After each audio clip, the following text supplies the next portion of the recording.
సాధారణంగా హైందవ సాంప్రదాయం ప్రకారం మొదటి భార్య ఉండగా మరొక పెళ్లి చేసుకున్నట్లయితే గనక అది నేరంగా పరిగణించబడుతుంది. దానికి కంపల్సరీ శిక్ష అయితే విధిస్తారు. అయితే ముస్లిం లా ప్రకారం మొదటి భార్య ఉన్నప్పటికీ కూడా వాళ్ళు మళ్ళీ వివాహం చేసుకోవచ్చని అయితే ముస్లిం లా చెప్తుంది. దీనికి సంబంధించి ఇప్పుడు మధ్యప్రదేశ్ హైకోర్టు కూడా ఆ ముస్లిం లానైతే సమర్థిస్తూ తీర్పు అయితే ఇచ్చింది. వాళ్ళు ఏం చెప్తున్నారంటే కనుక ముస్లిం పర్సనల్ లా ప్రకారం ఒక ముస్లిం పురుషుడు ఒకటి కంటే ఎక్కువ పెళ్లిళ్ళు చేసుకోవడం నేరం కాదని మధ్యప్రదేశ్ హైకోర్టు సంచలన తీర్పు అయితే ఇచ్చింది.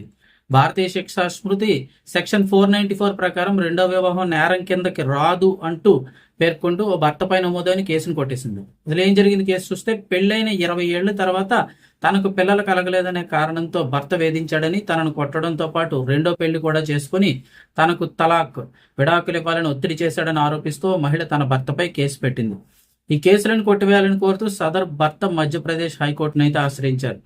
ఈ పిటిషన్ పై విచారణ జరిపిన జస్టిస్ బిపి శర్మ గారి నేతృత్వంలోని బెంచ్ ముస్లిం పర్సనల్ లా ప్రకారం ఒక పురుషుడు ఒకటి కంటే ఎక్కువ వివాహం అంటే నలుగురు భార్యల వరకు కూడా, ఒక భార్య కాదు, భార్య ఉన్నప్పటికీ కూడా మరో నలుగురిని కూడా మొత్తం మీద నలుగురిని పెళ్లి చేసుకోవడానికి అనుమతి అయితే ఉంటుందని పేర్కొంది.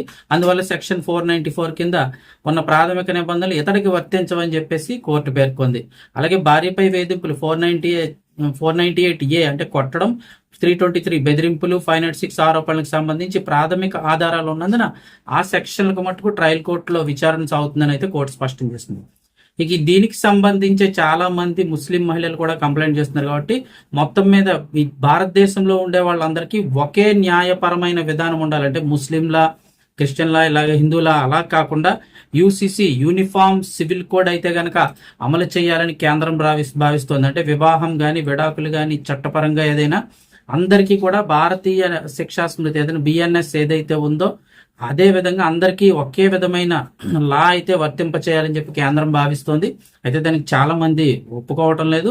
ప్రస్తుతానికి అయితే గనక భారతదేశంలో యూనిఫామ్ సివిల్ కోడ్ అమలు చేసేది ఎవరు అంటే ఉత్తరాఖండ్ ఒక్కటి మాత్రమే 2024లో యూసీసీని అమలు చేసింది.